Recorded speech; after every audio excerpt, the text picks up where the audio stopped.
Hey everyone, it's Scott Hansen from NFL Red Zone reminding you to watch Sports Ballers, the podcast that gets you caught up on everything Washington sports and beyond.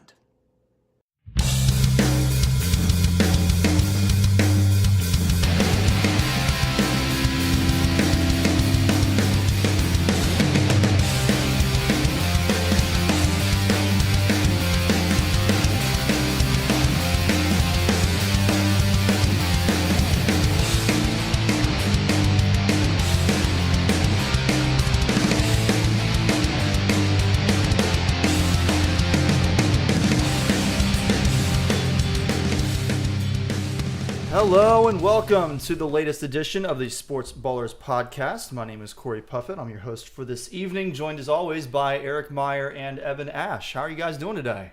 Doing good. Glad it's Friday. Yeah, glad it's Friday. Glad St. Patrick's Day, because I'm spending exactly zero time at the bar this weekend, but that's okay.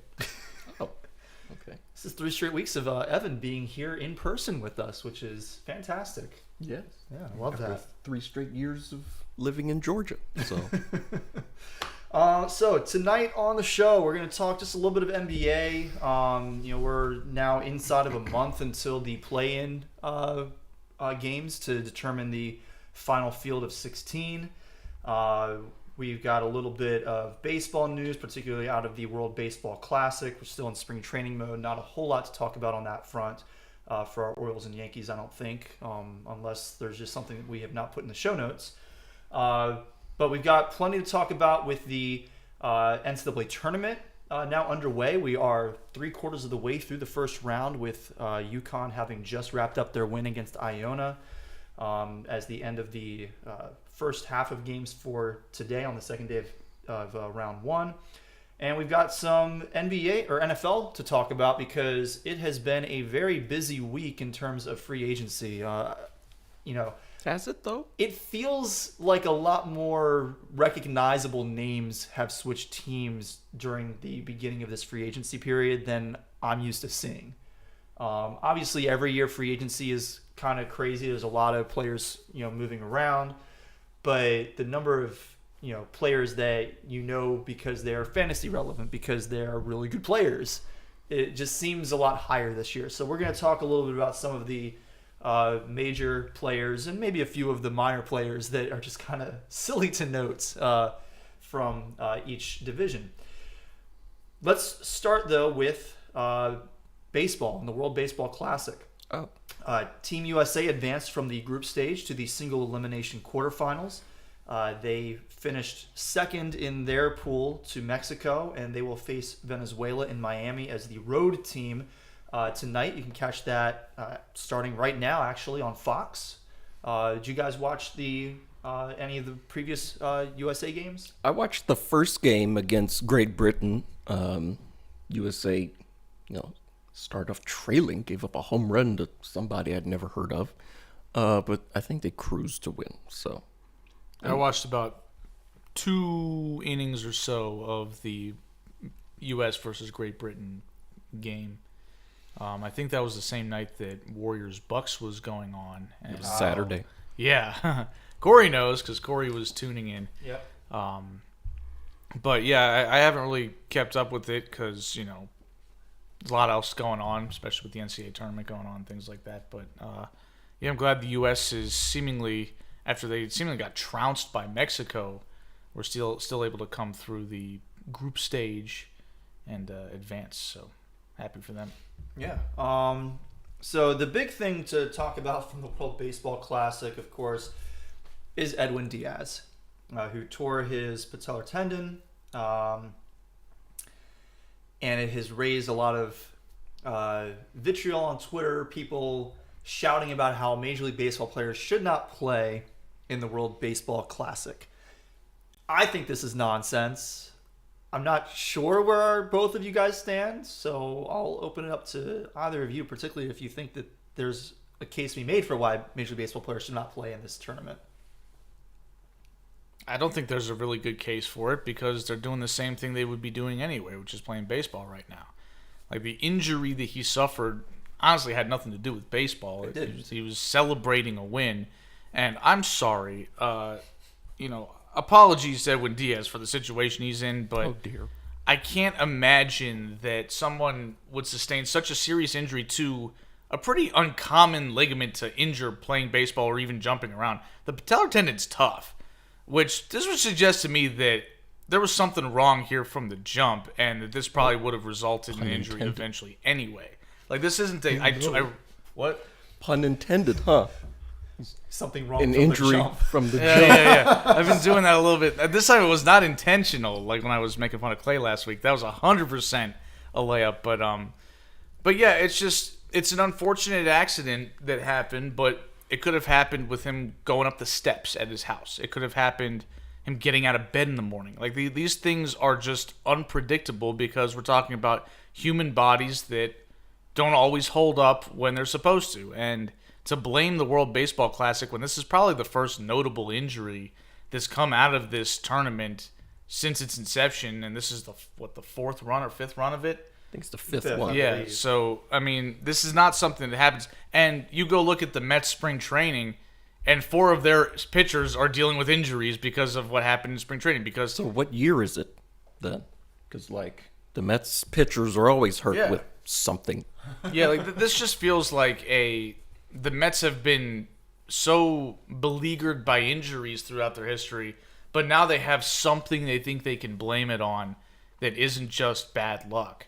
And so they're doing that, and I'm like, and the big argument seems to be that, well, it's different to get injured at spring training because you're on company time. And I'm like, so this is all about just controlling the players then. It has nothing to do with higher risk playing baseball in the baseball classic versus just in spring training, because you know there really is no further risk.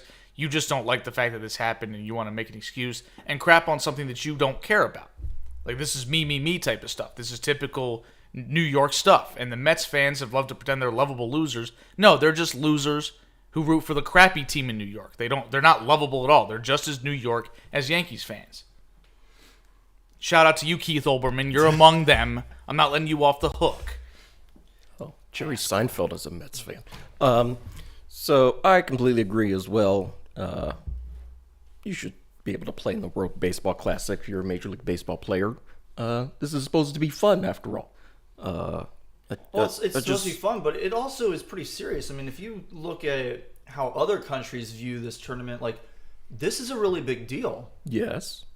Like, the only reason it's not a big deal here is because, like, you know, we have the best baseball league in the world, and we have so many other really good sports leagues. Like, we've got the NBA, we've got the NFL, like, and we crown all of those winners world champions, even though it's specifically America.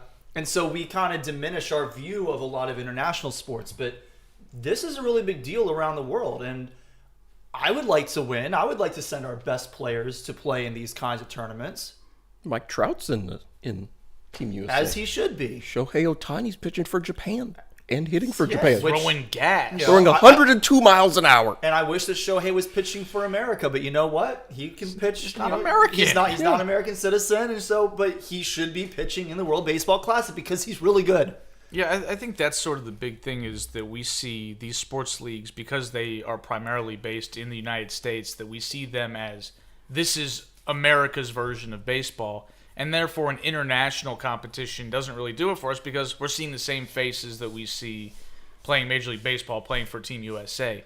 But a lot of these guys aren't from here, as we know, and the opportunity for them to represent their countries is something that they would cherish forever. Whereas the United States, it's like you kind of represent your country every day you play Major League Baseball. They play the national anthem before the game, right? Like, it's very much America is on full display during every Major League Baseball game, whereas the Dominican Republic certainly is not, right? Like, it's not how it goes. Canada's not, unless you're playing for the Blue Jays, right? Like, this is very much an opportunity for the international fans to get an opportunity to take pride in their country, and it shows with the way that people watch the South Korea versus Japan game.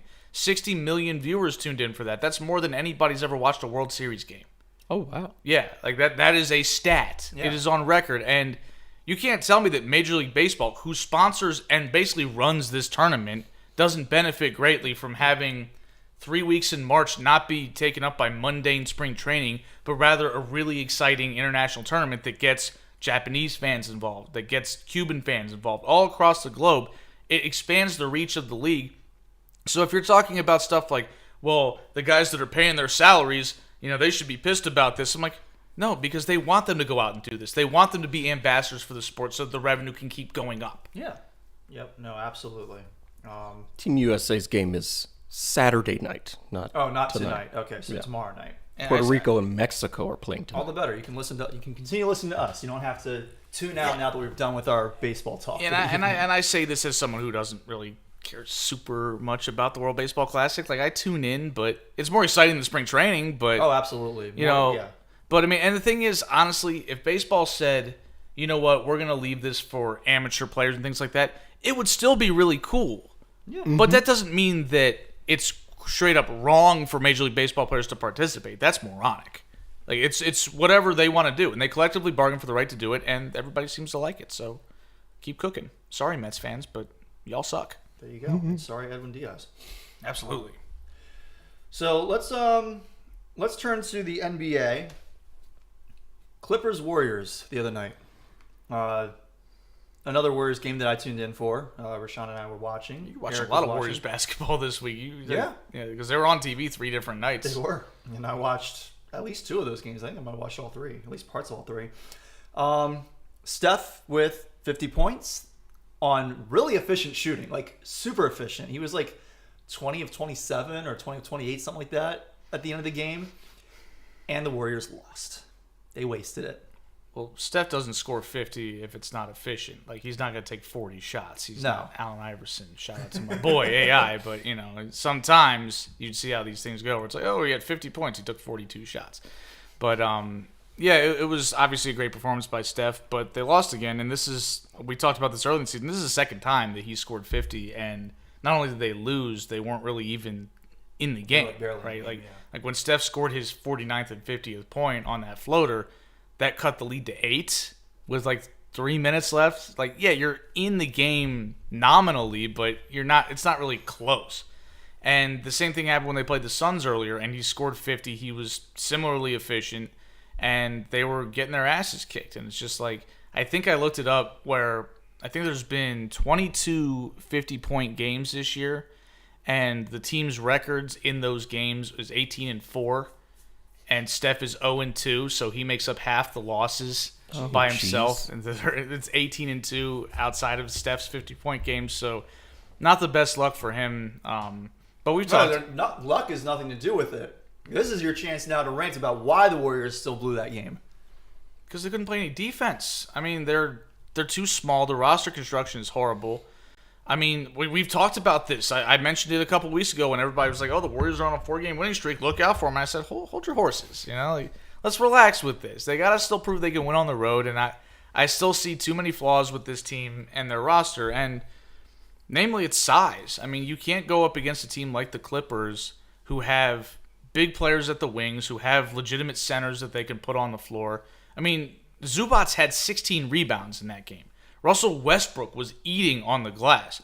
I mean, it was a... I mean, to be fair, Russell Westbrook always kind of eats at the glass considering he's... Not on the offensive end, though. He usually... Well, yeah, that's true. He chases defensive rebounds that are uncontested. That's usually how he padded his stats. But he was picking up the offensive rebounds, too, and he had an efficient night.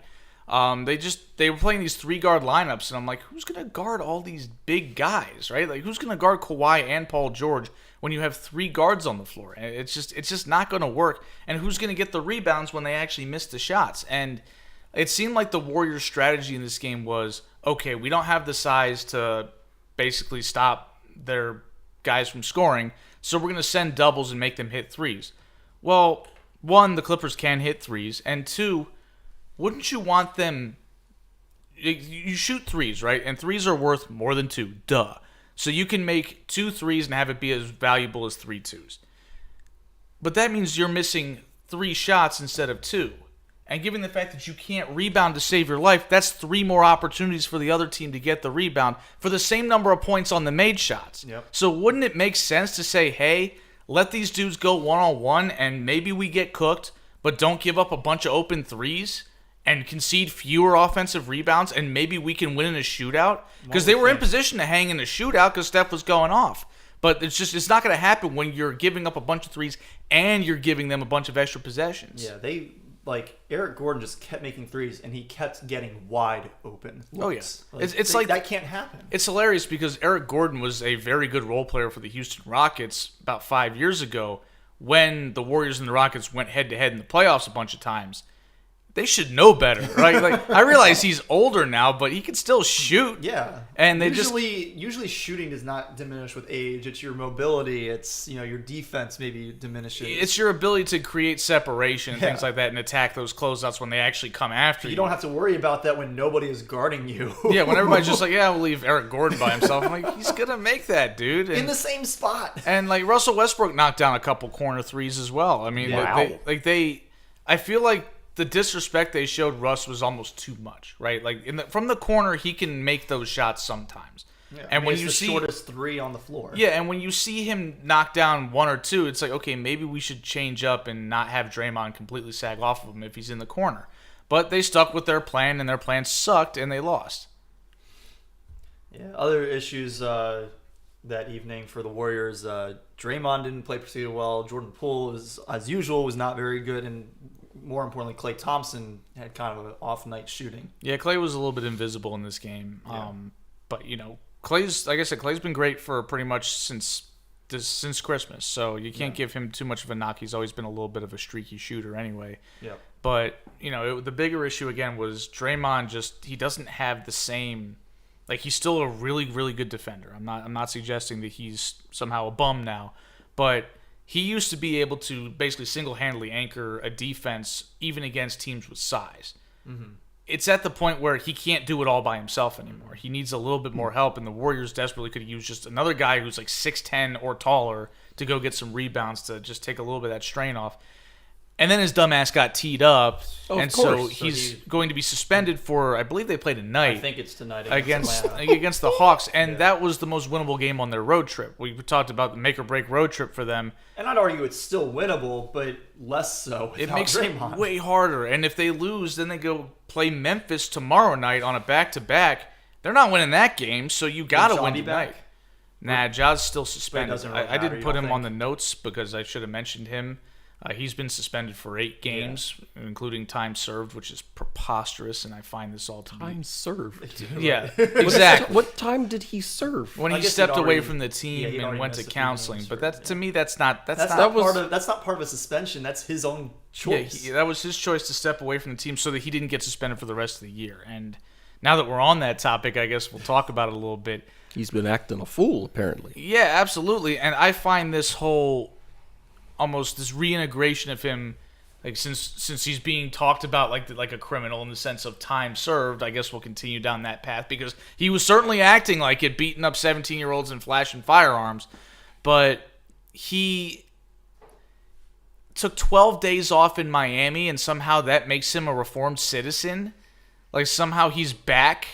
He's back in the good standing. Are you kidding me? This is all for show. And he sat down with that ridiculous interview with Jalen Rose where Jalen went through every single little thing he did wrong, which was a bigger list than I even knew about. List. It was really long. He gives, what about this incident at the mall? I was like, there was an incident at the mall too? Damn, Ja. The whole year, he's just been doing this crazy stuff. And I'm like, and the thing that really struck me was when talking about, I think we talked about it on the chat at some point, the story in The Athletic about Ja interacting with the Pacers and their team bus, where he allegedly shined a light from his SUV at them, and they insisted that light was a laser attached to a firearm. Basically suggesting Ja was pointing a gun at their team bus.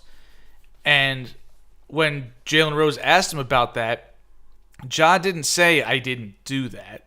Ja said, the NBA investigated and found no evidence. Well... that's okay for me to say in your defense. That's not okay for you to say in your defense. You need to deny the accusation. You can't just sit there and say, well, they didn't find any proof that I did that. I'm like, well, that to me sounds like you did it.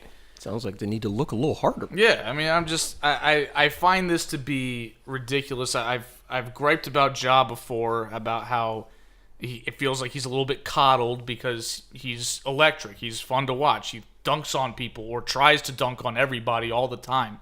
And he's a really good player, too. I'm not suggesting he's a bum or something like that, but it just feels like he has gotten a much bigger leash than most people would have gotten in this situation.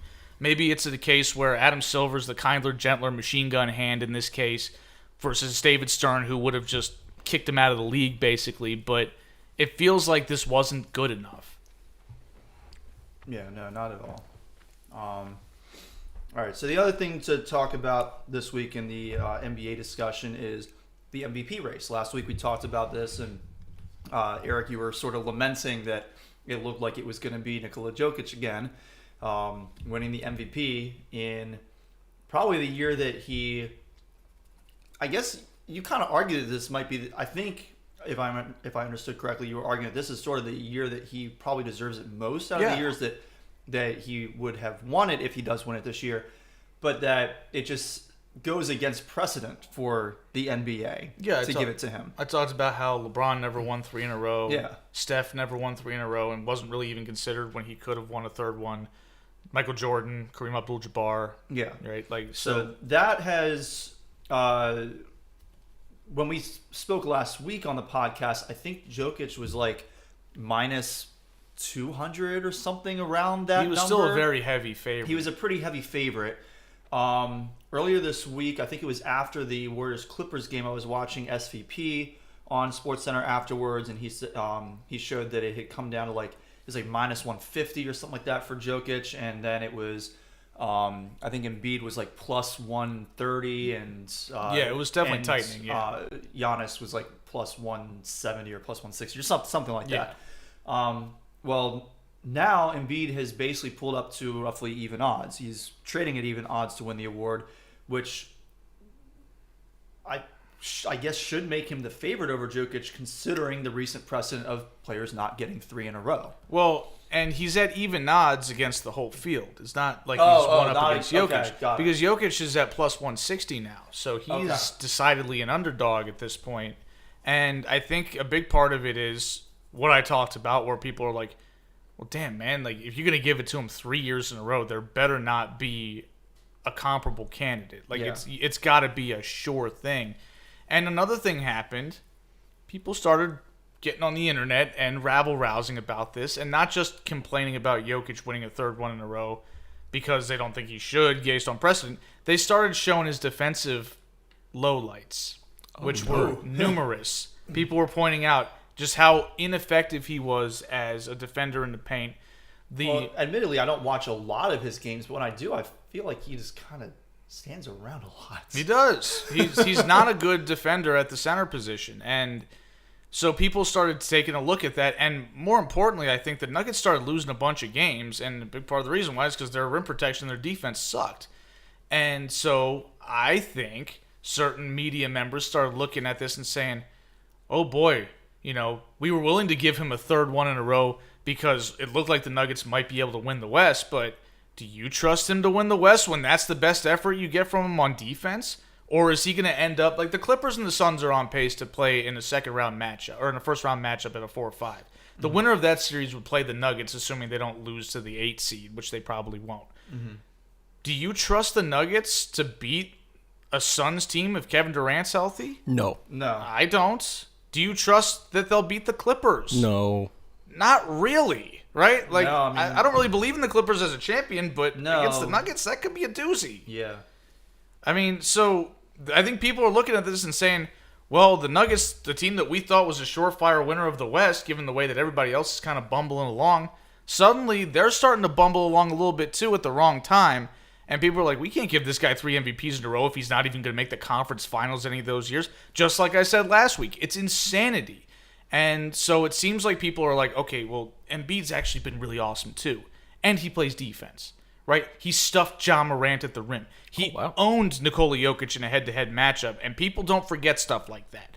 And so now people are coming around on Embiid, who probably was, I think he was the runner-up last year. Yeah. I think he was the runner-up in 2021 as well. Oh, wow. And so it felt like he's constantly losing out to this guy. And it's like, okay, now it's time. It's time to give it to Embiid. He's leading the NBA in points per game. He's super efficient, and he's playing great defense. And, oh, by the way, the Sixers are charging up the standings. They are 1 game behind the Celtics right now. I think they're tied in the loss column.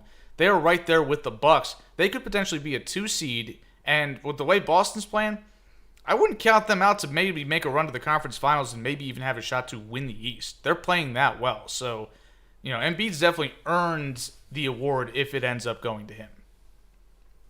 All right. Okay. So let's talk some. You guys want to finish with college basketball or football? Let's end with college basketball because that's it's really exciting. That's what's going on. We'll end with that. Let's pivot over to the NFL for a little bit. A lot of free agency moves. It seems like nobody's going to be playing for the same teams that they were on last year. Let's kind of go division by division, starting in the AFC and in the East. The Miami Dolphins acquired Jalen Ramsey from the Rams for a tight end, Hunter Long, and a third-round pick, the 77th overall pick.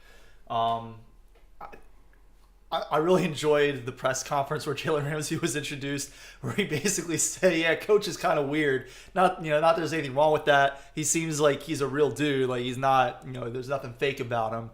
But I enjoy that because McDaniels seems like a weird dude. Yeah, it's hilarious. We kind of at first we were hating on him, and then as the season went on, he had that mic'd up thing with the clock.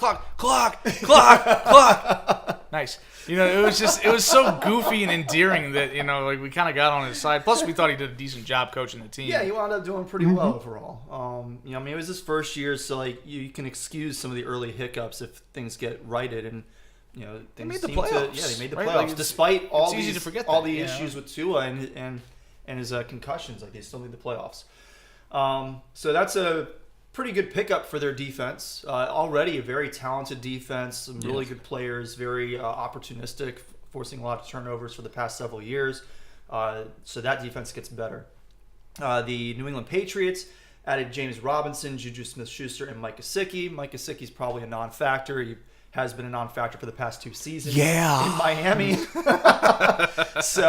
And quite honestly, I'm not sure how much of a factor Juju is going to be considering they don't have anybody to throw the football to him. Juju's also just not that good, right?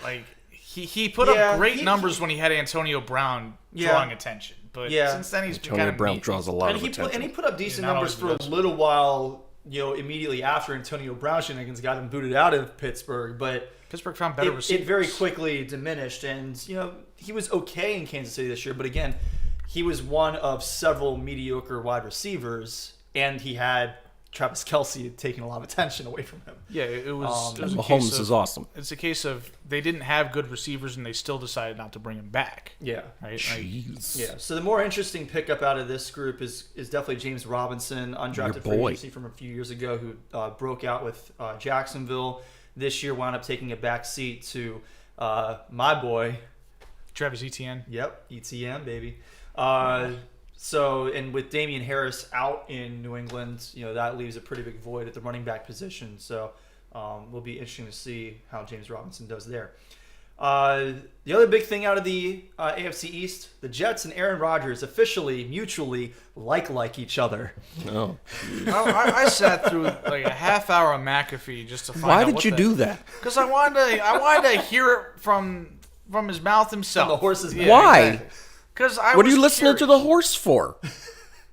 Because he's the guy that's making the calls here, man. Okay, well, read about it later. Yeah, read about it later. It doesn't matter. Aaron Rodgers is just a loudmouth who wants attention, and he's being all cryptic and weird and stuff. I gave him just the attention. ignore him. Okay? Yes, you did. I mean, apparently a ton of people did. McAfee was like, "Holy crap! I have double my normal viewers right now." It's like, yeah, because At we least all double. because we know why you know why we're here, right? It's like, come on, man, get serious. But he finally came out and said. First, he says.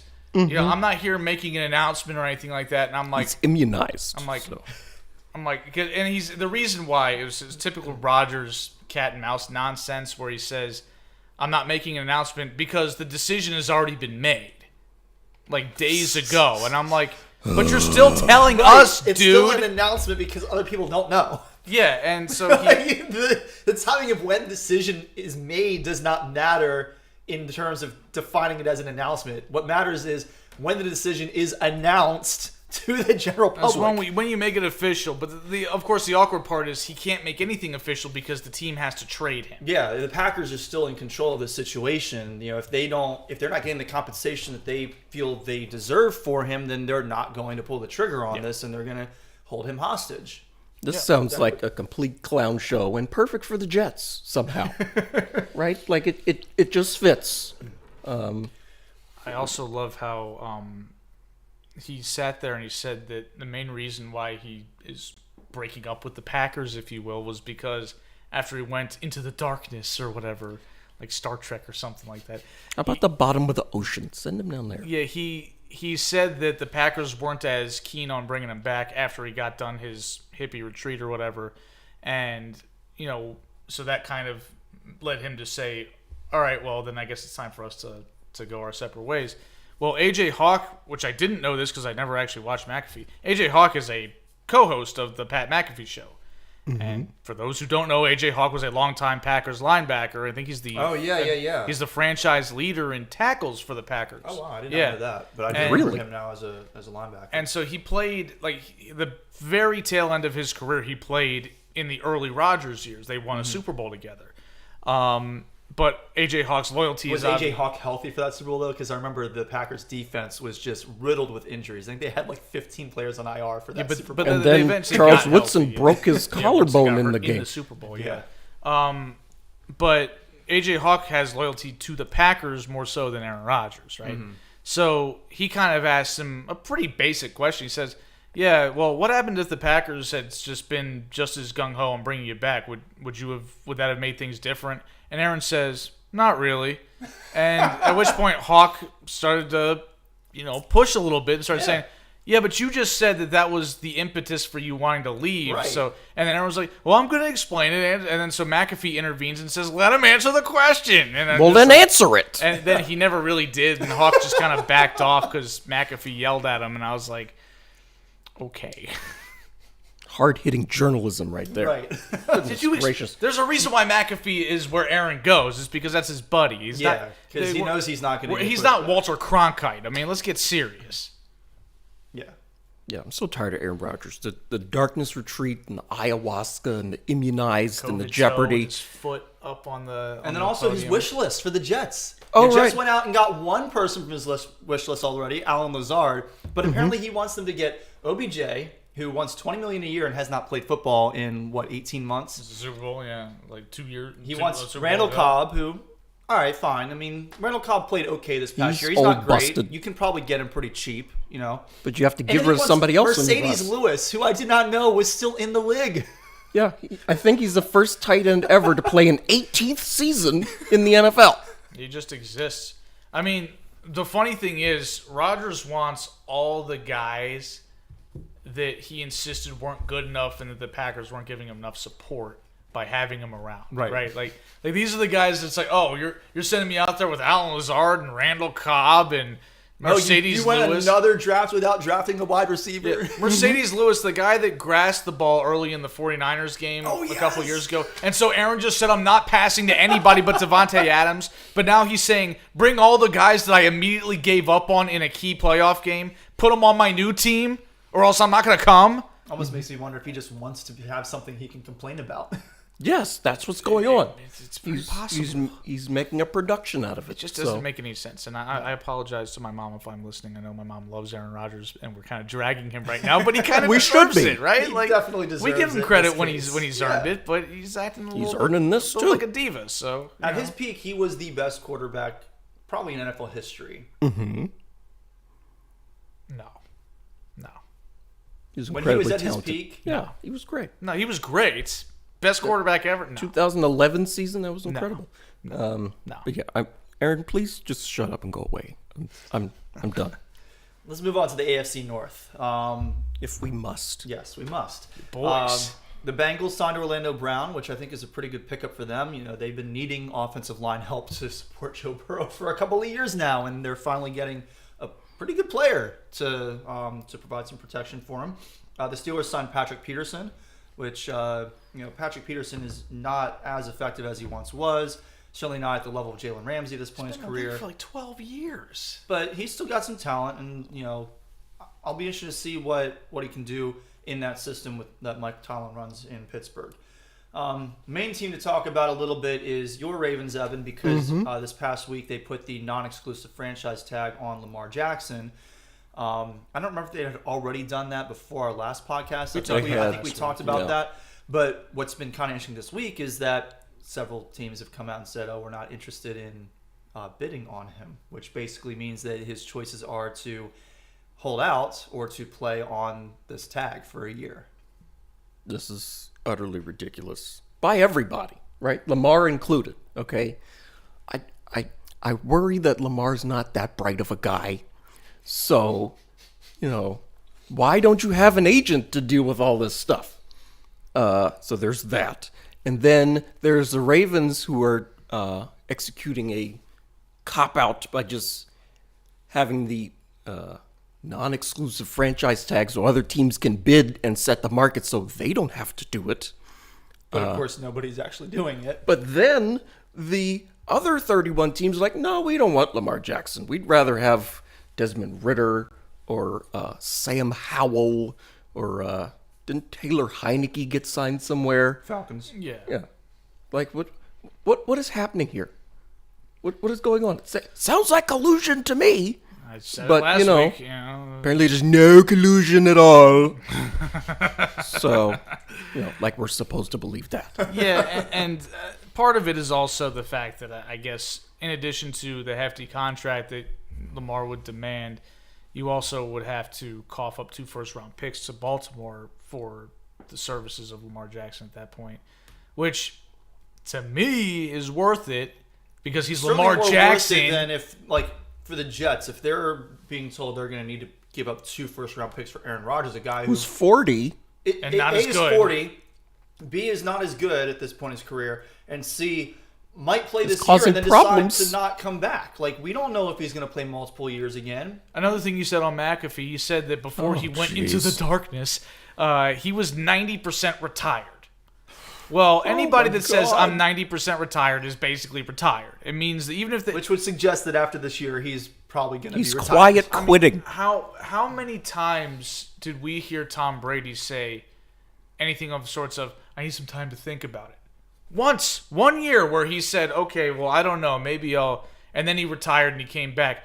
And what happened the next year? He retired. Well, but like, how did he play? He might want to come back to the Dolphins, apparently. But how did he play? He played not great. Not very well. Not nearly as well as he had the previous couple of years. Before that, every year was when he was 42. Hey, Tom, you coming back? Yep, see you next year. Hey, Tom, 43, you coming back? You just won your 7th Super Bowl. You come back next year? Yeah, I'll be back next year. You can count on it. The first year where it was like, oh, maybe Tom's not coming back was when he was 44. And then he came back at 45 and he wasn't as good. And then he retired, I assume, for good. We'll see. Has it been 40 days yet? It hasn't. No. I don't think so. Depending on when he announced it, because if he announced it right after the Super Bowl, it has not been 40 days. He announced it not even right after the Super Bowl. He announced it like during the Super Bowl run-up. Oh, so maybe it's like just getting gotten close. To 40 days. Yeah, we might have just gotten. Well, because remember last year he did the same thing and he unannounced it right as free agency was starting, but free agency's already come and gone. Right. So it's kind of like the strategic move would be to make sure that teams know that he's available so that they can make an honest bid on him and then plan the team around him. But so I think Tom's done. But Aaron, to me, he's already started mulling retirement for the last few years, and he's looked the part of a guy who doesn't necessarily want to be there anymore. Mm-hmm. He's just collecting checks at this point, and I don't blame him for that. No, but collecting big checks. You can't justify giving up multiple first-round picks for that guy when you could get Lamar Jackson. Yeah, who's going to be your guy for potentially a decade plus. Yeah. I also think it's interesting how Aaron insists on bringing these not-so-good receivers with him to the Jets when the Jets already have good receivers. These are just guys he wants on the team to be his buddies. Nathaniel Hackett is with the Jets. That was his boy. No. I didn't realize that. Yeah, they hired him as their offensive coordinator. Yeah. That was the whole reason the Broncos hired his dumb ass was because Aaron Rodgers didn't drink together. Yeah. Wow. Next season on Law & Order, Nat Hackett P.I. So that's the AFC North. Let's talk a little bit of AFC South.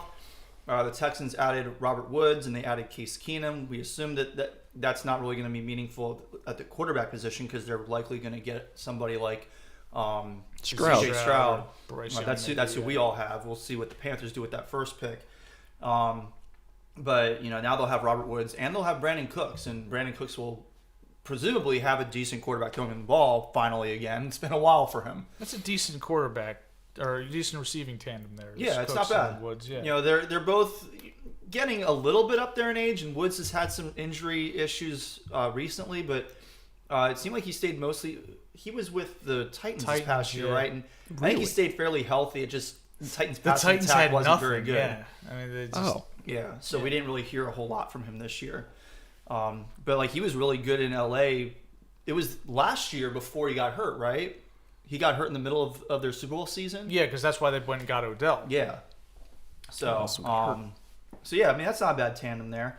The Colts signed Gardner Minshew. Of course, they got rid of Matt Ryan this past week. We'll see if he actually ends up being their starting quarterback if they draft somebody. But, you know, a little bit of Minshew mania, and it's a fully guaranteed $3.5 million 1-year deal. Minshew mania is also young, man. Like I feel like again, is he really that good? No, but I feel like he should have gotten a shot somewhere, and he kind of was resigned to backup status prematurely. I thought he should have gotten like Teddy Bridgewater got chances to start certain places. And, of like that long string of Jaguars quarterbacks in the lead up to Trevor Lawrence, then finally landing on him, like he was actually pretty good compared to guys that they had like Blaine Gabbert. Like Blaine Gabbert. Nick Didn't Brandon Foles, Wheaton start for them for a year? Brandon Wheaton? Really? I thought he started for them for a year. I know what he started about Cleveland. Blake Bortles? Yeah, Blake Bortles for a few years. Yeah. I know Nick Foles played. Foles. They gave him a whole bunch of money, and then he got hurt, and they put in Minshew, and he was better. Yeah. So we'll see what happens with Indianapolis. You know, I mean, they still have some talent on their roster. It's not like that's a terrible roster. They just Feels a little old though. Do they have a coach yet? They hired somebody. I forget who it was. All the coaching vacancies are filled at this point, aren't they? Pretty sure. I don't even It remember. slips my mind who the Colts because we hired. haven't actually done like our like usually we do an episode after the last one is filled. We need to do that. Maybe we'll try and do that next week. I feel like we talked about all the coaching hires though. Let me see. Colts. Not like we did last year. Last year, like we kind of went. I don't even remember that. About that. Yeah. Anyway, they hired Shane Steichen, the Eagles offensive coordinator. Oh, okay. Yeah. The Jaguars put the non-exclusive franchise tag on Evan Ingram this past week. He's a bum. I mean, he started to kind of break out toward the end of this past Well, it's season. about time. 5 years It is later. definitely about time. It's well past time, but you know, one more good receiving target for Trevor Lawrence is not a bad thing, especially with Calvin Ridley likely coming back this year. It sounds like he's been reinstated, and if you have not yet read the article that he wrote in the Players Tribune, I mean, it was really amazing, really impressive article. Been a while since there was an article on the Players Tribune that I was like really kind of like that I really enjoyed like that. Maybe John Morant will write one soon. Oh, jeez. Just I'll be a read long it. list of I don't incidents know that if we it'll- haven't heard about I don't know if yet. it'll be good, but I'll read it. In the be AFC something. West, the Broncos added Jarrett Stidham. To, He's I guess, terrible. back up Russell Wilson. Maybe he'll start over Russell Wilson by the end of the year. That sounds like a Russell disaster. Wilson's not that cooked. My goodness. Jarrett Stidham was cooked at Auburn. Yeah, he was bad. I don't know. Bad. And they also got college some Samaje Perine, which I think is an interesting addition. You know, because they. It's a big loss for the Bengals, I think. I think so because he was really good when he had to come in for Joe Mixon and also just as a change of pace back. And now with Gordon gone because of his fumble issues, you know, you figured Javonte Williams is going to be back this year after getting hurt early this past season. He was really good as a rookie. I think He was. you know, hopefully he comes back and continues to be really good. But this gives them a really good 1-2 punch between him and Samaje Perine. And P. Ryan provides like that power, right? Like he can run people over. He's good on And the to goal be fair, line, short Javonte yardage. Williams is also a bit of a power back. Like Yeah. he can run through some guys. Yeah. So Again, I'm speaking also more about the Bengals losing him Well, yes, because yes, Mixon's yes. more of a finesse guy. yeah. You know, so I mean, whatever. Free agency, this is how it goes, especially on the margins when you're a guy on a playoff team. People are going to overpay you. Yep. Like, because Samaje Perine, good player, should you shell out a bunch of money for a second running back? Probably not. You could probably get one in the draft. But this is the nature of the beast. So good for him. Get your money. The Raiders did quite a bit this past week. They put the non-exclusive tag on Josh Jacobs, so that allows other teams to bid on him, but they can match that bid. So it'll be interesting to see what happens there because Josh Jacobs is coming off of the best season of his career by far. Like, after we had all given up on him Much being to our surprise. truly fantasy relevant, like an RB1 kind of guy. He was the RB1, not just a RB1. Incredible. So they did that with him. They added Jimmy Garoppolo. Sucks. Yes, thank you. They added mediocre former Patriots wide receivers Philip Dorsett and Jacoby Myers. See what happens. How that affects Philip Dorsett their was passing. with the Texans, like just toiling away on. Well, yes, he was on the Texans most recently, and he started his career with the Colts. I believe. They drafted him. But he and Jacoby Myers were on the pass roster together, so that's why I choose them that way. Well, Jacoby Myers has already won a game for the Raiders. He was the guy who Oh, threw he the did. ball. Yeah, Chandler that's Jones right, he and did. That was made him. Mac Jones eat it. Love it. So good. Maybe they figure you'll fit right in here. Yep. And they also got safety Marcus Epps, which is a pretty decent pickup for their I defense. remember Philip Dorsett when the Colts drafted him, and I just laughed my ass off when they picked him. Where did he go to school at? I think he went to Miami. Oh. But like, it was just so moronic because that was in 2015, and the Colts once again got boat raced by the Patriots in the AFC Championship game. That was the year they went on a free agent spending spree. They went out and got the corpse of Andre Johnson and Frank Gore and a whole bunch of these old skill players and still had this crappy offensive line. And then they spend their first round pick on a guy whose skill set was literally identical to T.Y. Hilton. It was Philip Dorsett was just, he's small and fast. Well, you've already got one of those. So you need a guy to keep Andrew Luck from having his kidney lacerated. And I was just like, you've got to be kidding me. That's the dumbest pick ever. And then, unfortunately for Philip Dorsett, he ended up not being good either. Yeah. Except for the Patriots. He caught a touchdown pass in the AFC Championship game in Arrowhead, which highlight of his career. But, he's not relevant. Yeah. The only other kind of notable pickup I saw from the AFC West was the Chargers grabbing linebacker Eric Kendricks. He was with the Vikings previously. Pretty good linebacker, but I don't know if he really still has it the way that he used to. He used to be a very good linebacker. But any signing by the Chargers just feels like, pearls before swine when they haven't fired Brandon Staley yet. Are you kidding me? Like, really? That guy escapes? I'm still... Yes, the curse. He somehow. All of them. I've still got... all of them to escape it. I've still got till second week of September for something to happen for that clown to get fired or somehow removed from his job. I think it's time to hang it up, Eric. I think it's too late. Ime Udoka somehow lost his job. He ain't got no job. Just before the next season. Yeah, just before the season starts. I'm just saying, these things work in weird ways. Mm-hmm. But they Sean always Payton work. Retired, remember? Unbelievable. Yeah, that was your doing. I did my own coach. Yeah. That's just messed up. But yeah, I want Brandon Staley's head on a spike. Let's switch conferences to the NFC. Again, we'll start in the East. Cowboys released Ezekiel Elliott yesterday. I mean, I think he's more or less washed. I mean, he might have enough tread in the tires for another decent season or two, but he's not going to be what he was. He's not a bell cow at this point. He's definitely not worth that money. And no, he's definitely not worth the money when you have Tony Pollard, who, by the way, they put the non-exclusive tag on, so somebody else could bid on him, but they can match that. They also traded for Stephon Gilmore from Indianapolis for a fifth-round compensatory pick, which I don't know if Stephon Gilmore really has it anymore, but a fifth-rounder is not... That's a bag of that's beans. too much to give up for him. It's worth kicking the tires on a former defensive player of the year. Yeah, absolutely.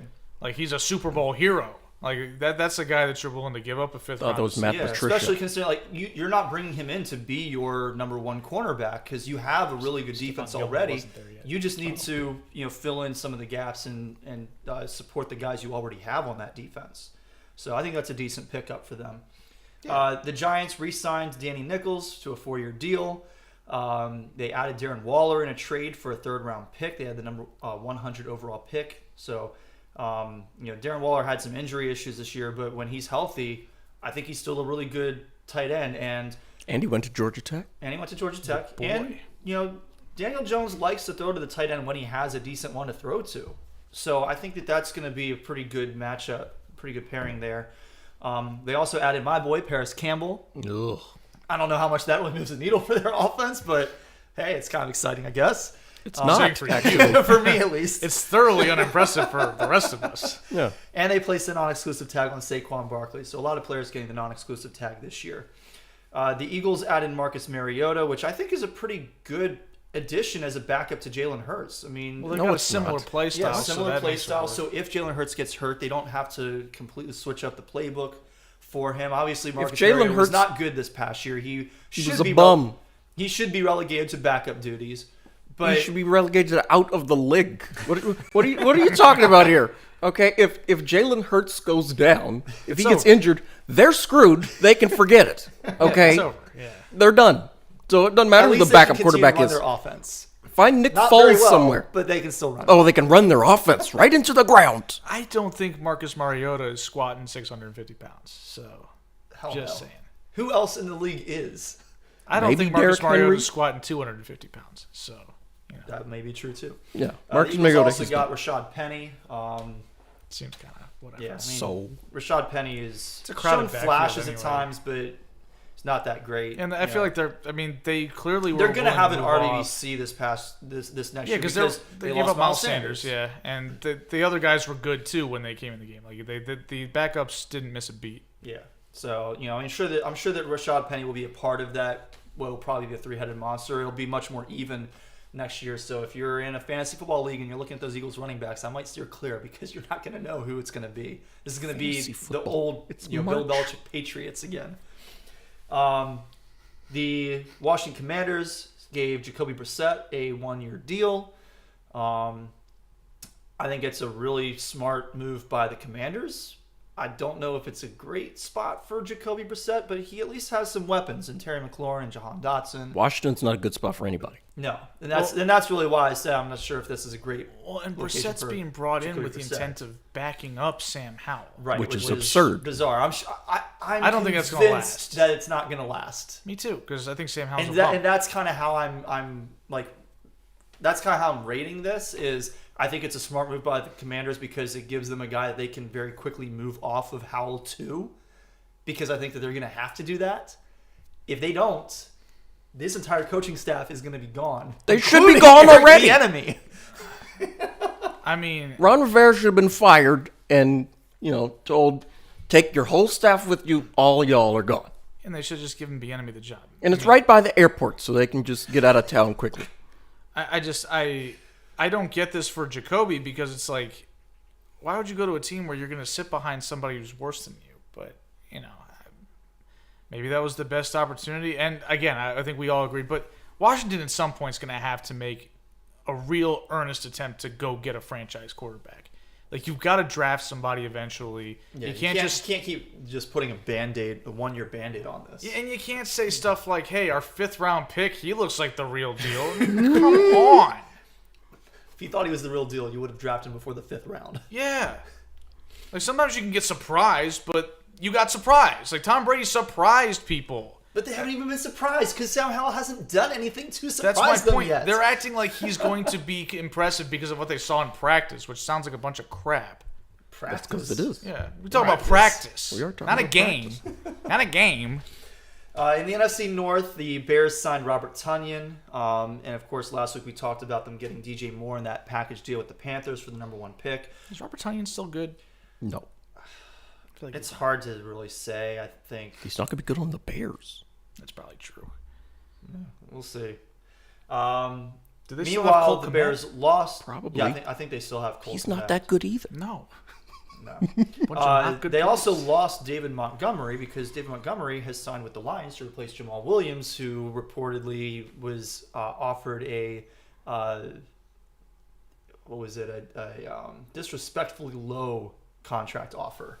So this Lions instead signed David Montgomery to a 3-year deal worth, I think, around $18 million. Jamal Williams had maybe the greatest soon-to-be-forgotten post-game interview of all time after He had a the great Packers. post-game interview. He also had a He great was- moment on Hard Knocks. He went from like crying because he was so happy about things to absolutely cooking people, and I was like, and it was instant. It was like serious. I was like, wow. I was like, that was just. It caught me off guard because I was probably watching, kind of just like had the TV on, and then suddenly he's like, wow, he's now mad about stuff. That's kind of cool. Yeah. So speaking of Jamal Williams, moving to the NFC South, he landed with the New Orleans Saints, along with Derek Carr, who we mentioned last week, because I think he had just gone. I think that he had just gone to them before we did our podcast last week. So what you're saying is that Jamal Williams is going to steal all of Alvin Kamara's touchdowns like Taysom Hill did this year? Probably. Yeah, and like he did to DeAndre Swift in Detroit this past year. Alvin Kamara's one of the best touchdown makers in this generation, but somehow he doesn't get the ball in the goal line. Make it make sense. You're the one who got Sean Payton fired. I know. That's my fault. It's my fault. I'm paying for it every day. There's no woe is me when it's self-inflicted. You're right. Does anybody want a redo of our quarterback picks? Anybody want to take Heineke Falcons 7? No. Well, no. No, because it sounds like Desmond Ridder is probably going to be the starter. But Heineke might take that starting position at some point because that's what he does. Yeah, he never actually started week 1 for Washington. No. Like, we kept picking him But every he year. always became the starter eventually. Yeah, because he was better than everybody else on the roster. And I think that's probably going to be the case in Atlanta as well. Yeah, I don't think Desmond Ridder's got it. No. So we'll see what happens. But he signed a 2-year deal that's worth up to $20 million. The Falcons also traded with the Patriots for Jonnu Smith for a 7th rounder.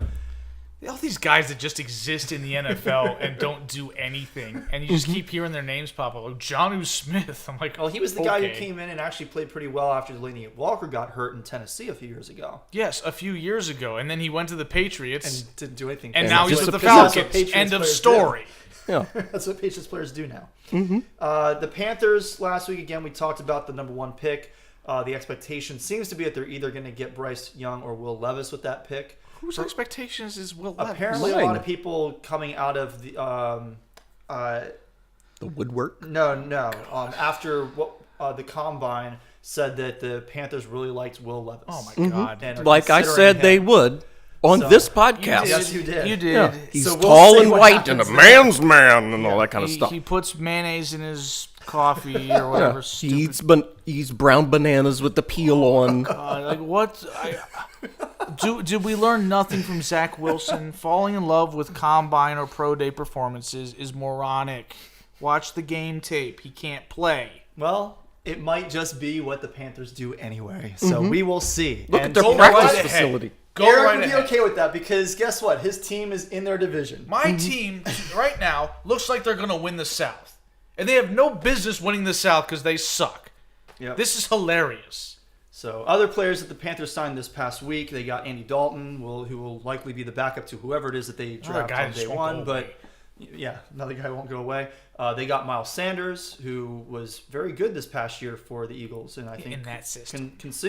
I think he can be good in the Panther system. I mean, this is a system that Christian McCaffrey has been very successful in his career. Miles Sanders is not Christian McCaffrey is but good. So is Miles Sanders. It's not like Miles He's Sanders not as good as sucks. Christian He's not as good as McCaffrey. Christian Okay, McCaffrey. but like a system that a really good player is going to be successful in, another good player is going to be successful in. It's like it's going to be a different level of success. He's not going to be scoring 300 fantasy points, but It all comes back to fantasy points, which is made up. Although I will okay, say but our this. fantasy point system is based on like actual NFL stats. Like production. So, I will say this. Mike Davis is one of the worst running backs I've ever seen. yes. And when McCaffrey was hurt, he put up some decent numbers. Oh, Mike Davis. And he was horrible. Yes, So, because he played for the Ravens, and I saw him in the backfield. so I'm I like, could see oh no, Sanders this play's not having going a to work. 1,000-yard season, scoring 7 or 8 touchdowns, Yeah. and the Panthers being absolute booty butt cheeks. Yeah, absolutely. That's what happened when McCaffrey was there. Oh, he scored like 22 touchdowns or some And don't forget, ungodly Miles Sanders number. also catches the ball, which Mike Davis doesn't really do. Mike Davis doesn't do anything. The other player that the Panthers signed this week was Hayden Hurst from the Bengals, tight end, decent tight end. Mm-hmm. He still got tread on his tires. Rooting He's for him. not particularly old. Who are we He went talking to about? South Hayden Carolina, Hurst. Oh, yeah, he's all right. so He had a pretty Sort good year of with a the Bengals. homecoming. He was making some plays in the playoffs Yeah. for the Bengals, yeah. The Tampa Bay Buccaneers released Leonard Fournette yesterday. They signed Baker Mayfield to a 1-year deal and Chase Edmonds also to a 1-year deal. Pour one out for Evans, shot in the dark Baker Mayfield pick for the Rams. I thought Yeah. that was looking like it could happen when they started shopping Matthew Stafford allegedly. And we might still be wrong about Matthew Stafford being the starter. But Baker's not But gonna be. Baker is not going to be. And then finally in the NFC West, the 49ers signed Sam Darnold.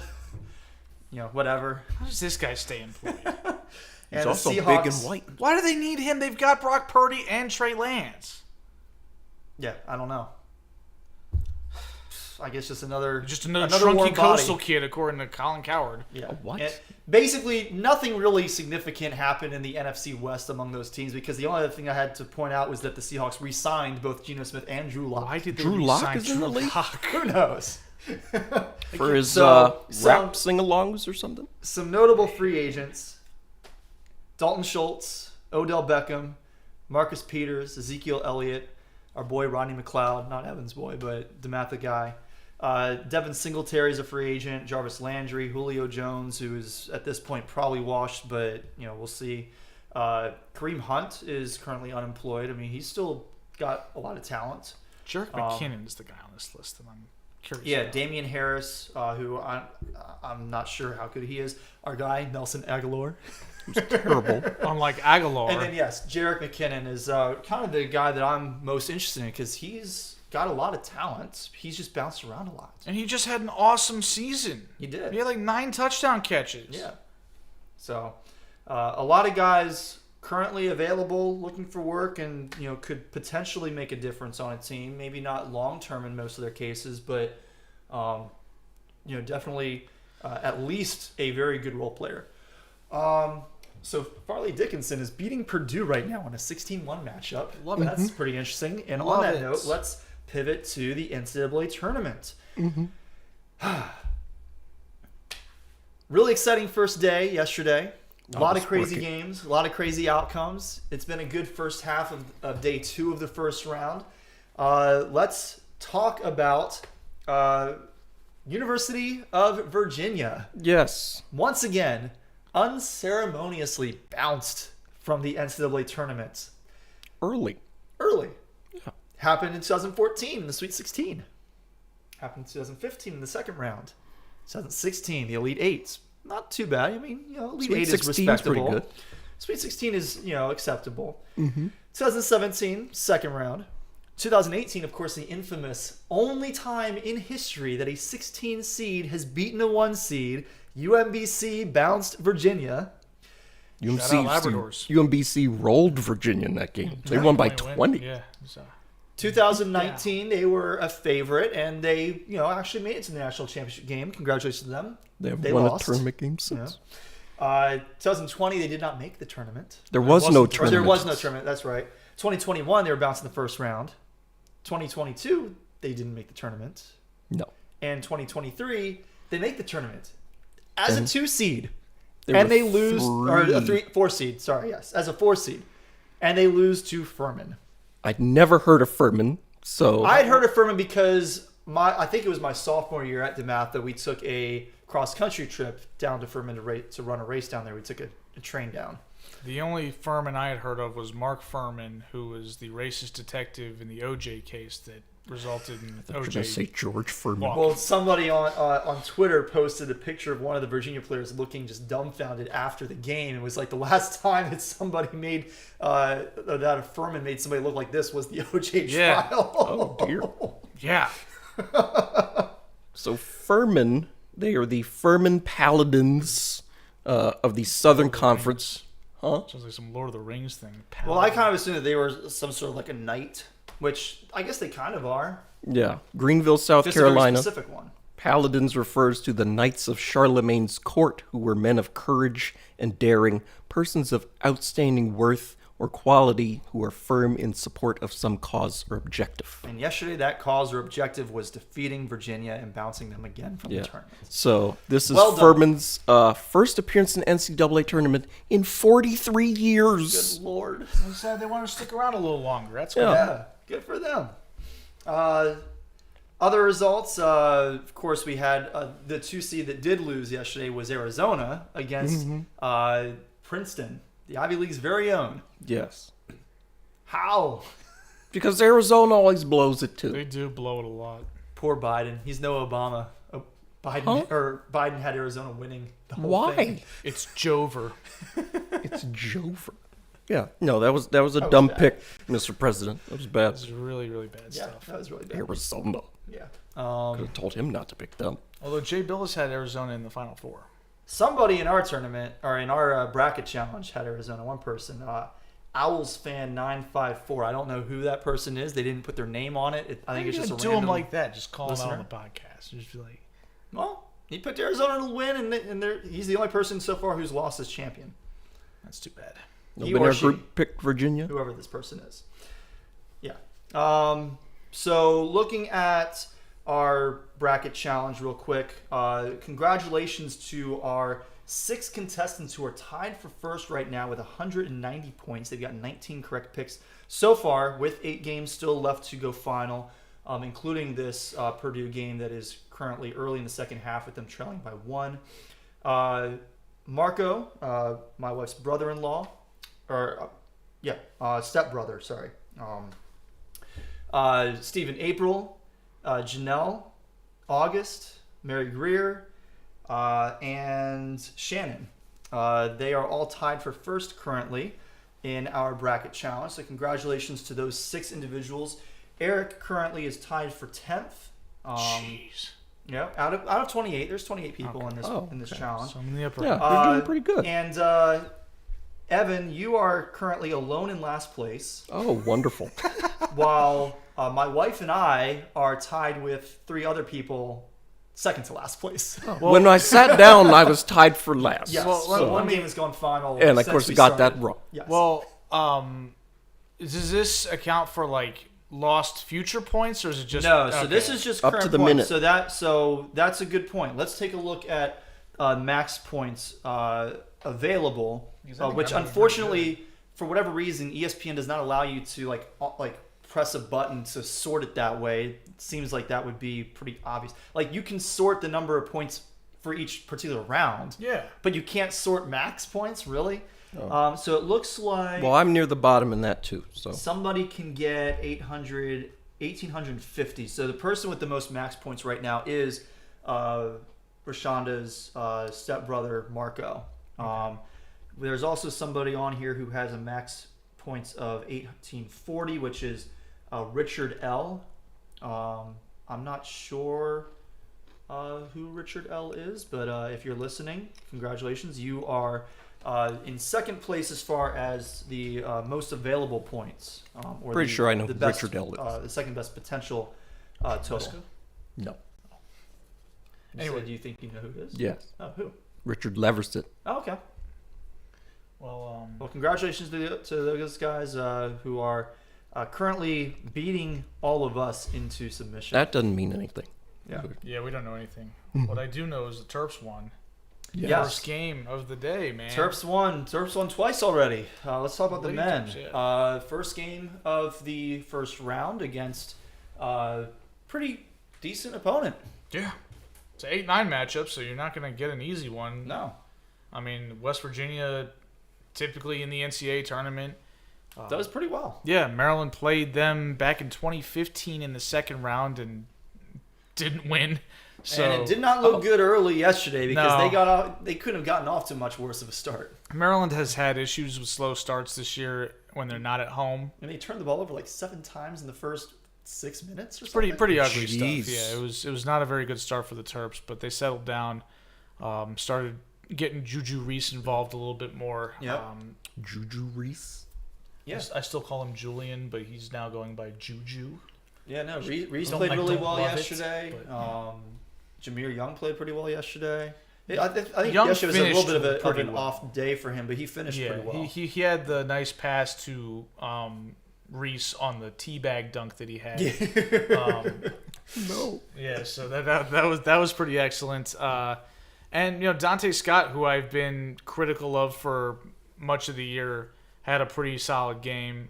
Some of the other guys like Don Carey, who when the Terps kind of went as he went throughout the season, where early in the year he was hitting all of his threes, and the Terps were beating everybody, and then he went ice cold for about a month, and the Terps were just getting shellacked, and then he kind of settled in where it wasn't necessarily hitting. It wasn't like making 50% of his threes or something like that, but he was starting to hit some shots, and he started to get a little bit more of a feel for how to make plays out of the offense, making some timely passes and attacking closeouts and things like that to kind of become a really nice, effective secondary playmaker on the court. So on a night where Jameer doesn't have it, but if Don Carey's one pass away, you're probably getting at least an okay outcome. Hakeem Hart's played great all season. He's kind of been an unsung hero as a senior. And Ian Martinez has really come on strong. He's a transfer from Utah, I believe. And last year I thought he was a bum. But, this year he's kind of found his role, and he's actually become a better shooter as well. I'm like, yeah, this guy's turning into a stud. So, I'm excited about, where the Terps are going beyond this year. But obviously this season's still going on. So can't wait to see what kind of challenge they can give to Alabama on Saturday. Yeah, that's going to be a really tough game. Alabama, a lot of people have Alabama winning in our bracket challenge, including the boy. Eric. Yeah. We got in all 6 people picked Alabama to win their championship. I don't know how many. I've gone 28? through to look at how many have them in the championship game. I know I have them in the championship game, but losing to Houston. I don't remember who I picked. You picked Kansas. Who did I have them beating? I have no idea. Let me take a look. You Is have it Kansas Alabama? beating Tennessee. Oh, no. Yeah, and you've already lost a Final Four team, Iowa State. I lost a Final Four team, Oral Roberts. Oral Roberts? Yeah, I had that quadrant I just had very weird, and so they kind of ended up coming out of it, but that did not happen decidedly. Did you actually pick Oral Roberts to make the Final Four? Yeah. I thought that was a joke. No, I was not Well, joking. now it's a joke. What? Yeah. Why did you do that? Here's like It's a sheet of integrity. Let's see. So Let's I check had the tape because with you here. I had Florida Atlantic beating Purdue in the next round. I had Oral Roberts Okay. beating Tennessee in the next round, and then beating Florida Atlantic. Tennessee's good. I know, but so is Duke, and I had them beating Duke. And then I had Providence, an 11th seed, making it to the Elite Eight to face Oral Roberts. Okay, let me say, I got Tennessee in my Final How Four. is my bracket worse than yours? I've got Tennessee in my Final Four, and I'm absolutely terrified about the fact that I have to face Duke, because Duke looks awesome right now. They're healthy. They're like a 9-game winning streak. Scared out of my mind that they're going to get bounced. Oral Roberts? Come on! Why? Corey, where They is went Oral 18-0 in Roberts? conference play. Where's Oral Roberts? What Corey? conference are they even I in? know, but a lot of these don't these know. mid-major conferences, if you're that good in the conference, like you can be competitive in the NCAA tournament. That's why we see so many upsets. That was a bad pick, Corey. I mean, well, What in seed hindsight, were they? I don't even yeah, remember what seed they were. What were they? they were 12 because Duke is a 5. 12. They got blown out. I lost know by like now, 50. Yeah, you but know it was now. a 12 seed. 12 seeds win all the time. Not as much as people like to think, to be honest. It's an overrated thing. And It Duke, happens like once a year. And It sounds Duke- like you Duke- picked Yeah, the it's wrong been one. happening almost twice. and a year Duke is a lately. tricky matchup because I think they were underseeded. Maybe so. They deserve the 5th seed based on their resume, but they were not playing like a 5th seed coming into the tournament. Sure. They were playing like a top 3 And seed. again, in hindsight, I know, it was bad. I could have told you in foresight that was a bad idea. So in all, out of more than 20 million brackets entered on ESPN this year, there are 22 perfect brackets remaining right now. And I'm telling you, most of those people filled out multiple brackets. Oh, absolutely. So they don't count. Yeah. Like, you cheated. You violated the sheet of integrity of the integrity. sheet. You have no character, and I don't respect you at all. So, Evan, unfortunately, your Yellow Jackets once again did not make the field. They've made it twice. Well, he put it in the did. show notes. Oh, okay. I was This gonna is say, not why- just I was coming like, out why of are we- nowhere for me to roast Evan. I was like, why are we He going put at it in their the neck? show We notes. knew they weren't He going to asked be for here. this. He literally asked for this. This is a Reddit roast me situation. Okay. Only 2 tournament appearances since you became a Georgia Tech supporter when you decided to attend their illustrious campus in the 2008-2009 academic Yes. year. I donated all of my Maryland stuff on my way out of town to go to school. We are making the NCAA tournament at a northwesternly pace right now, which isn't great. No. So Western advanced, didn't they? Yes, they did. they won. Yeah, they won. Oh, I think boy. the game was yesterday. Last night. Who'd they play? They played Boise State, and now they'll play UCLA tomorrow. Oh, okay. UCLA is about to send those boys home. Probably. Good for Northwestern. Yeah, Georgia Tech. We can't seem to get it right on the basketball court. So I don't know what's How's it going going on. on the football field? Also terrible. Take a quick check-in at the women's tournament. 10 people joined our bracket competition on the women's side. Only 8 actually filled out their brackets. because Sean did not fill his out. He was one who did not. I honestly, I entered the women's bracket before thinking that would, enter me into both brackets. And so then I had to go back Wednesday night, and I was like, where's my men's bracket to fill out? And I had to go back and find the link and click. I was like, okay. So I actually filled out my women's bracket first. Oh, nice. Yeah, look at me. Well, out of the 8 people who have actually entered a bracket, 6 of us have South Carolina, including yours truly and including Evan. Mm-hmm. So it'll be interesting to see how that turns out. Currently, Evan and I are tied for 3rd, along with Rashonda and Janelle. Emily Hutz is in 2nd place, and our current leader, I don't know who this person is, but their username is King. Well, I guess their username is I am Radamir, and their bracket name is KingGra23. Kingra's a Pokemon. Yeah. So probably a Pokemon fan. Somebody who I either listened to the podcast or just happened upon our bracket competition on Twitter. But if you're listening, congratulations. You're currently in first Kingdra's a Pokemon. Oh, well, whatever. As we're recording this, you're currently in first place with 80 points. Emily has 70. Evan, my wife, and I have 60. And Kingra is currently in first in terms of max potential points at 1920.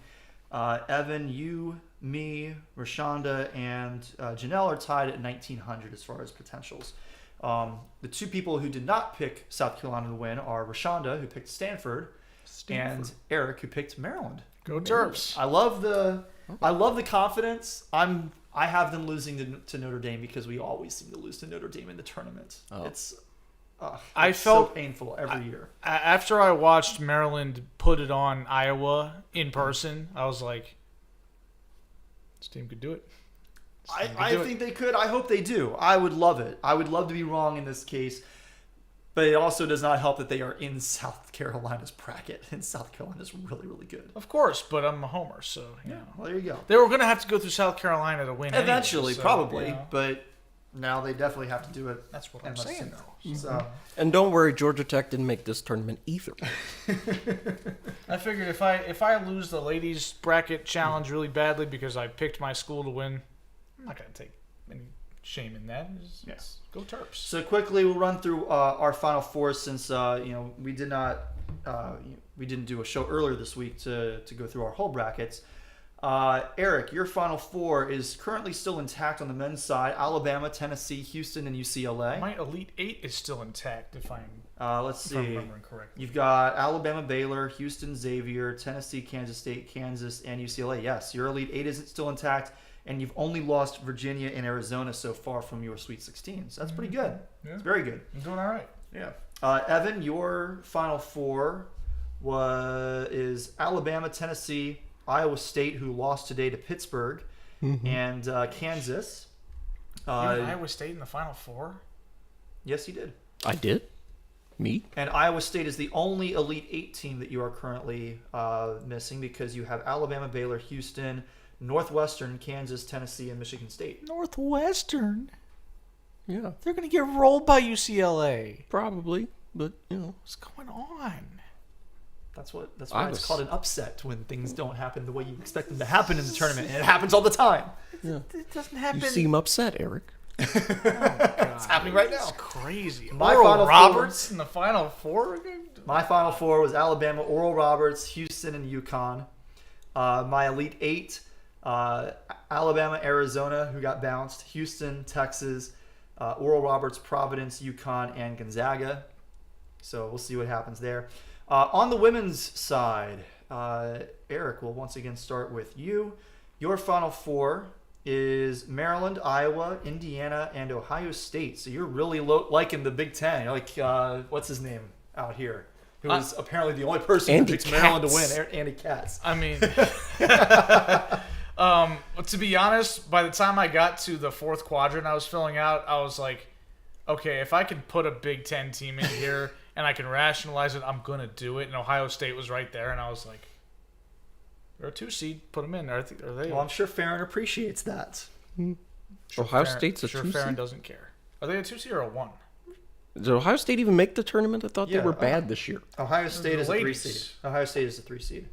On the ladies' side. Oh, yeah, okay. we're on women's now. The men didn't make the no. tournament. Okay. They sucked. They lost like 12 games in a row. Yeah.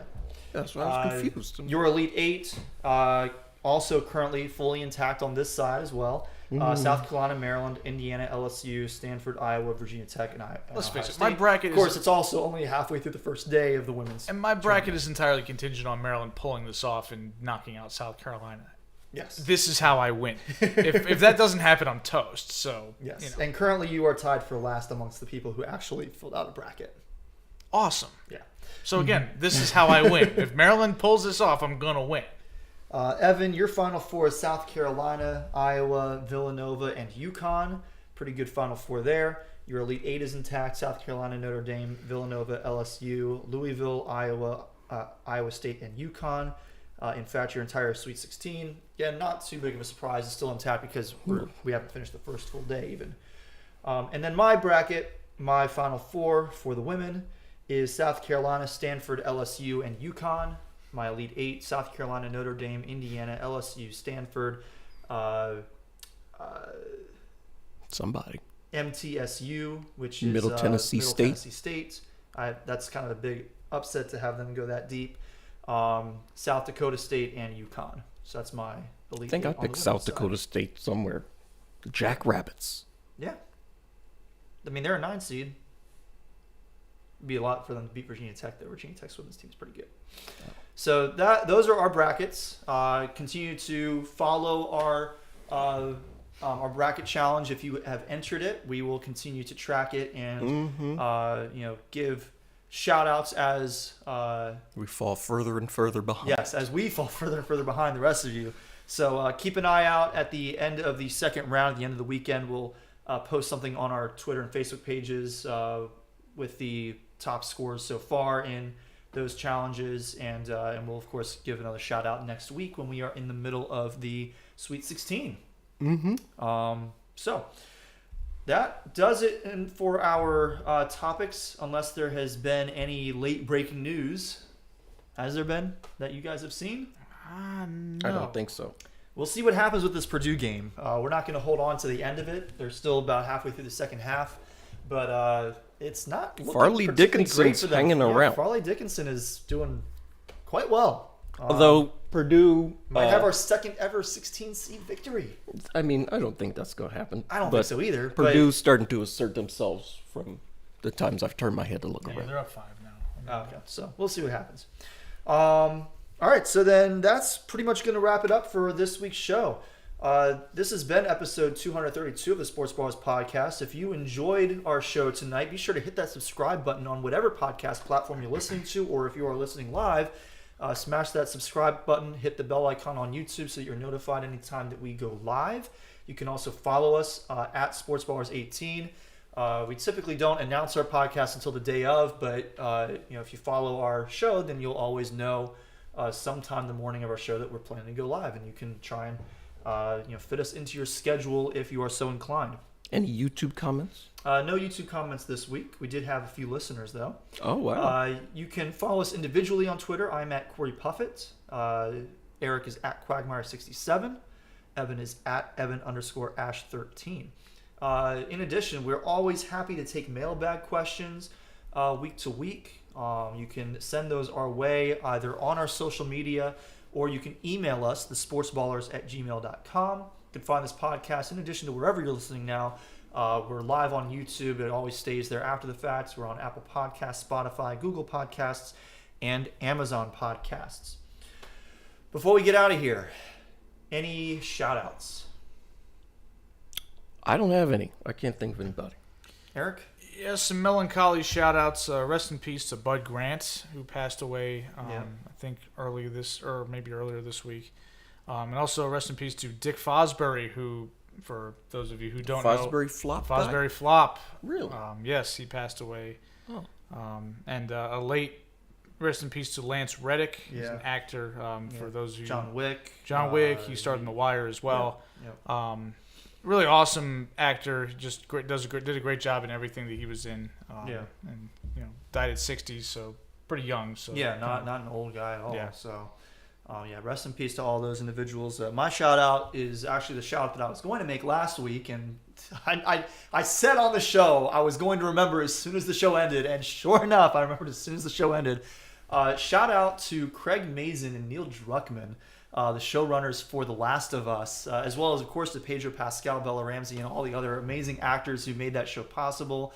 The original Joel and Ellie, Troy Baker and Ashley Johnson, who showed up in a couple of different roles on the show.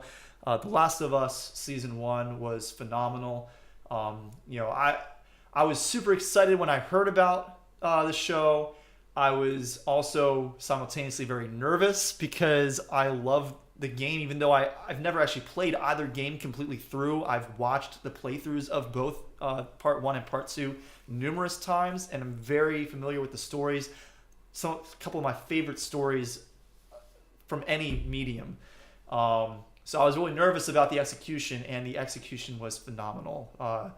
There were very few things that I could gripe about, and none of it was particularly of particular import. Everything that they did change, I felt like worked for the show. So great first season. Looking forward to the second season, which has been greenlit.